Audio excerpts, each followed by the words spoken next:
Ayan o, nandito na tayo sa Panabo City. Ayan. Okay, Christian. Ayan o mga kapatid, nandito na tayo. Ayan. Dito po sa Freedom Park no, ng Panabo. Ayan. Mahina po ang signal. Nag-live sana po tayo pero napakahina po ang signal. So, dumating na tayo dito.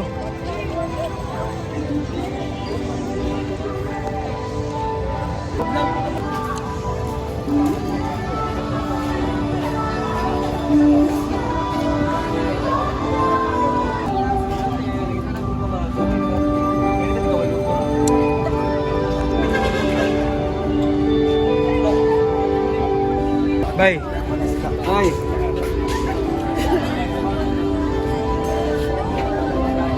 Ako lang ito. Ay, iyan na makita rin eh. Okay. Oh, kaya, i-video na. Arang kaya, ano na ni Pangat, dito na. Lagot jud kayo. Lagot jud kayo. Ginoon si tatay nga way klaro. Napagyod ko lang. Matita mag-start kung di makumpleto kay sila ang ato ang mga Imo ang Ginoo matigayon kining tanan ug ikaw makikuban kanamo ug himuha o Dios ang imong gugma mao magpatigbabaw sulod sa mga kasing-kasing ug ang among pagpaubos Ginoo imo kayong makit-an ugad kay nakaingon ang imong pulong kinsa katong magapaubos sa among kalingon ikaw o Dios nakakita og mga tubag sa among mga paghangyo. Busa Ginoo, panalangin kini nga buluhaton ning kagabion. Amo kang ibalikan sa imayang kanungganan pinagi sa pangalan samahan. Sana ka si Kristo Jesus ug ang Espiritu Santo. Amen. Open ang inyong mga cellphone. Atong iisa ang ato ang mga cellphone. Ayan, daghang kay salamat. Atong i-off ang ato ang lights. Lights off. Ayan. Thank you. I-open ang atong mga cellphone. Laban na namin, nasita na.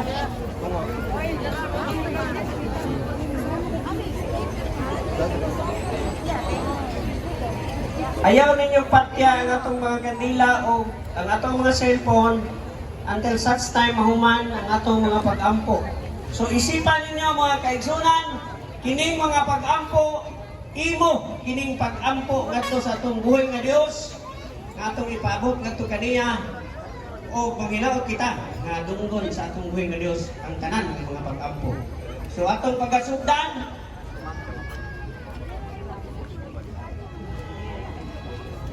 Okay, thank you. Atong pagkasugdan sa pag-ampo sa atong mga representante, pinaagi kay Pastor.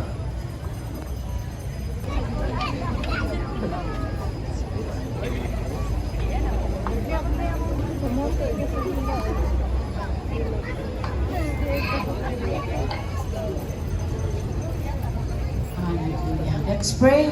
Atong iduulonan ng Diyos karong gabi una sa atong panagiusa sa mga pag-ampo bisan unsa man nga grupo kanabilong pero doon tayo usa ka Dios. Amen. Agree lang ta amen and let us bow down our heads and let us believe that nga ang Diyos magapanglihok pinaagi sa atong mga pag-ampo kahit akong kahimuan ang hiniusang pag-ampo. Amen. Hallelujah, Lord, in the name of Jesus. Aniya kami, ang imong makatawhan sa Panabo isip usaka katawhan diri sa Panabo, Lord. Aniya ang imong makatawhan nagapaubos kami sa among mga kaugalingon. Pasayloan kami sa among kapakyasan, sa among mga sala nga nahimo o God sa pulong sa buhat sa una-una. And we believe, O God, sa diha, Lord, nga dunay mga pag-ampo nga hiniusa, adunay dakong kahimuan, O God. And we believe, Lord, nga imo ming paminawon. Lord, nagapaubos kami sa among kaugalingon, isip usab ka lungsod, O God, dinhi sa Panabo. Mao kini ang mga pag-ampo, Lord, nga ikaw magapanalangin bisan pa kang Tatay Digong, Lord, we pray right now. Among ginahangyo kanimo, Lord. Among ginapangayo ang justice for him, O God. Right now, O God, we pray. Lord, mo kina mo mga pag-ampo ka. Tungod kay wala may mahimo kung wala ka sa ang mga kinabuhi, Lord. Ang tinuod nga hustisya, diha lamang kanimo, Lord. We pray in the name of Jesus, O God. Nagapanoktok kami sa mong kasing-kasing ni gabi na, Lord. Because we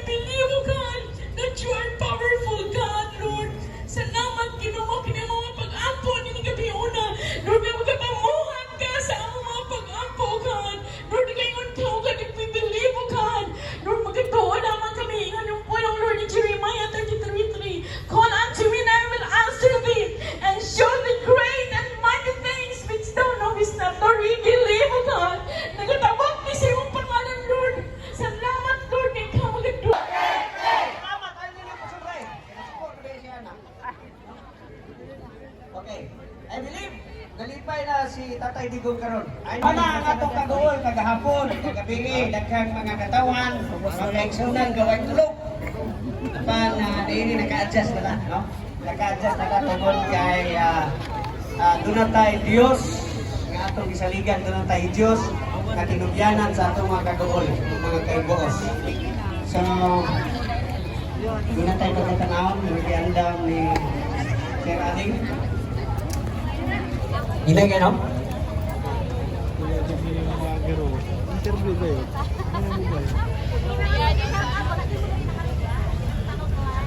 So, pwede pa ninyo ipang-text ang itong mga kaigsunan nga arena mo dili, no? O, inyo ang tanaw, no? Maayo. Gabi sa tanan? Gabi. Okay lang mo? Naguol mo? Guol kayo? Sobra ka guol? Mariran niya mo tagibati. Ano? Ano ba rin tagibati? Kay mahadlok na ko sa ato ang sitwasyon sa atong nasod karon. Kay kung mubuhat kag maayo, maprisaw ka. Mubuhat kag lautan, maprisaw gyapon ka. Asa naman taan ni ron?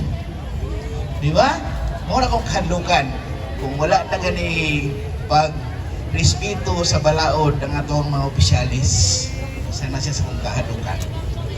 Di ba? Kamo, kitang mga taga-Panabo, isa yun sa ato ang kalagutan kanang mag-abusar sa ilahang posisyon. Ya, ako, ultimo ra mo ko nga abogado, dili man gud ko nga parihan ng grandstanding ng mga abogado, pero ang ako warang yung ibarugan, ang justisya o kaangayan ra gyud sa tanan. Sa inyo ha, okay ba mo nilang gibuhat sa ato ang former president nga ilahang? Ha? Okay ra? Oh, dili yun. Kaya mising ako, natingala yun ko nga bagong Pilipinas, bagong mukha. Ganyan ang hiwi ng mga ba. Tama nila. Bago na itong Pilipinas. Kaya nangahiwi ng mga ba. Bangat na! Ako, ning barog ko diri, dili politiko. Ning barog ko diri isip abogado. Kay dili ko gusto nga naay mo abusar sa ato ang balaod diri sa tuwa sa naso. Unya, dan inoon, gamito nila para magmarsyalo sila. Nya kung magmarsyalo sila, hapit ng eleksyon. Hapit ng eleksyon, di ba? Kaya dili na madayon ang eleksyon. Kaya magmarsyalo man. Oh. Magpermanente na ilahang mga tao diha sa nasyonal. Hapit namang eleksyon, maotong panahon na kita mupili o kandidato nga mo barug yun sa kamatuoran, mo barug sa hustisya. So, unsay na itago, asa ang goal? Gibaligya. Pag baligya, nakabalo mo asang halin. Waan kayo.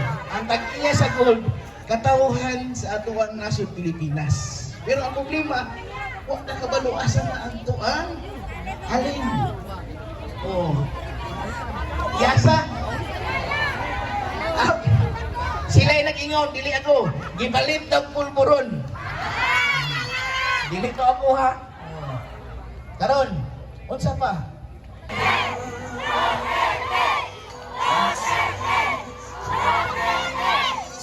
Tama na. Teka, hilang mo na pag-usap. Okay? Salamat kayo, Attorney Jigs. Salamat. Lihukan.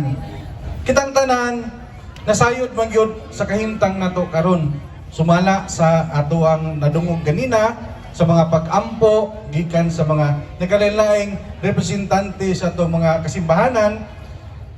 Ang mga pag-ampo natumong gyud, no, sa alang sa hapsay o maayo nga paghatag og hustisya ngadto sa atong halangdong presidente Rodrigo Roa Duterte. Hinsa, gusto ba ta nga mubalik to? Dili. Salamat kayo. Kung naminaw mo sa sulti ni Engineer Jigs kaganina, namatay kasuko apan kinahanglan atong kontrolon. Kaya ang atong lihok mo'y ilang oportunidad. Isog-isog kunuhay ta. Ato ta sa kuan, magwala ta. Sigurado kay Marcelo. Di ba? Oh. Naawa mo. Salamat Ginoong Hesus.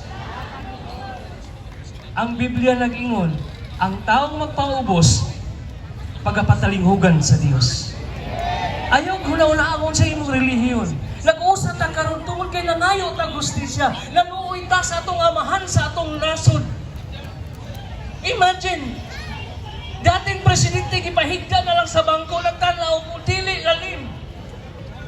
Pero usa ka tubag niini, mag-usa ta, wala un atong pagligot-got sa atong kasing-kasing kaningon ang Biblia. Kinsa katong magpaubos, tubagon sa Dios. Kinsa katong maghinulsol, pasayloon sa Dios.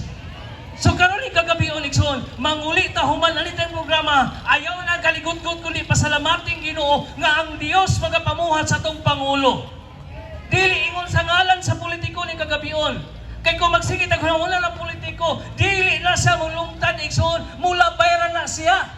Apan ang atong kasing-kasing kung atong libutan nga kalikot-kot, magkawang ang atong hangyo sa Ginoo ni kagabion. Pusa! Ayaw huna-una ang imong relihiyon, huna-una nga ang imong pag-ani karon mahimong mabungahon tubagon kini sa Ginoo. Igsoon ang Dios nahigugma nato. Nahigugma ang Dios kanato. Imagine, kinsa nagtawag ninyo din nangabot ang tanan. Nalay gi-post sa Facebook nga naay rally karon gabion. Pre-rally, naanhi ka, kanay mo katapad, kaila ba ka wala ka kailana.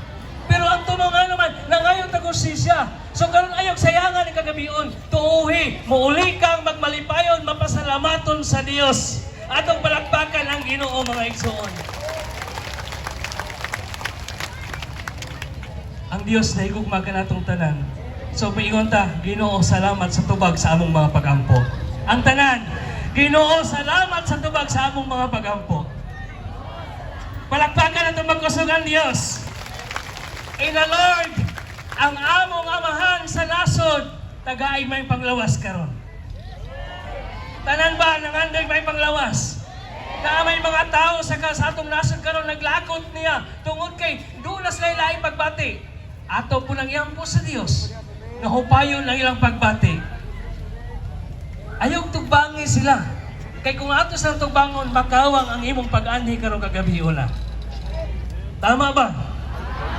So palakpakan itong Ginoo sa tubag. Palakpak na ta, pasalamat tayo na. Lord, salamat sa tubag ng kagabion.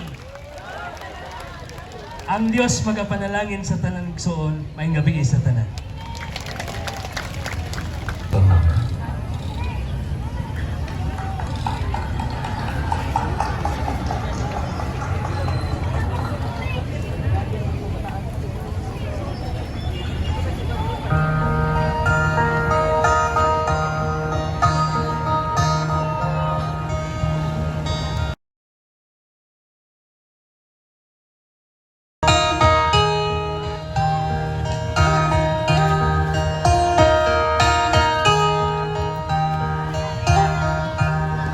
Ikaw ang pangulo para sa pagbabago. Sawa na ang bayan ko sa magnanakaw na trapo.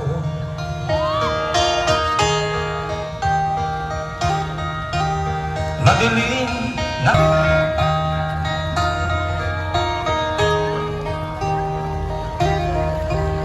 masdan mo ang paligid, palabak mga krimen.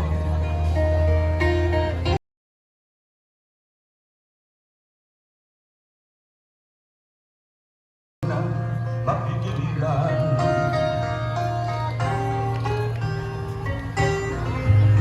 tayo na Pilipinas, tayo na magbago.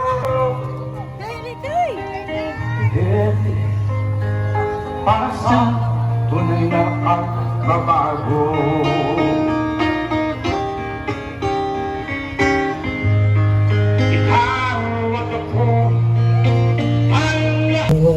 para wala daw masuko.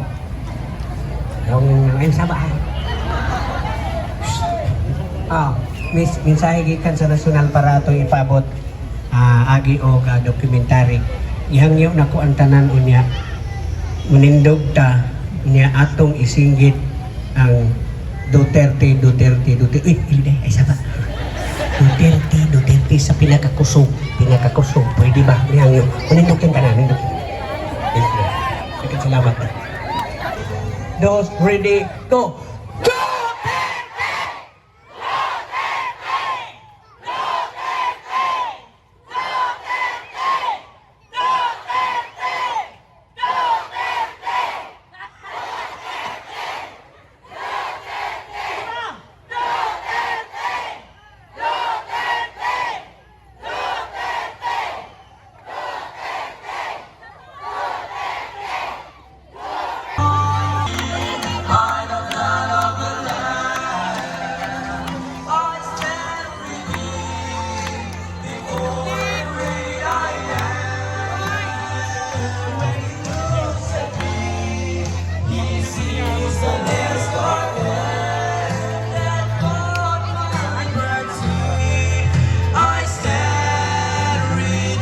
Rodrigo Rua Duterte.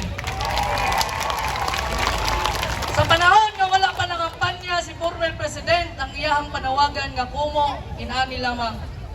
Pero karon tungod sa garapalan nga gihimo sa mga tao nga naa sa gobyerno, karon dapat ang atong kamao mubarog na pataas. Aron atuang ipakita nga kitang tanan wala mahadlok ug mubarog aron ipakita ang sagrado ug demokrasya sa nasod Pilipinas. Kung naghiusa kita, taas kamao para sa katawhang Pilipino nga nagbisog. Duterte! Duterte! Duterte! Isa kasinggit na gusto natong ipaklaro nga tinuod na kandidato ni Rodrigo Rua Duterte nga congressman walay lain kundi si Engineer Rico Peligro. Peligro! Peligro! Joke niya.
Okay. Bantay ako! Adun na yung muhalan. Adira. Sumali ka, adira. Adunay muhalad o naman itong kadaugan. Adunay muhalad o sa kaawit. No? Ako gitawagan si Sir Timoteo. So, sa barangay Paras, New Visayas. Siya ito. Targa. Dali, sir. Dali, sir. Mura na tag-amateur na ni. Para sa tanan. Kanta tayo digong na ito.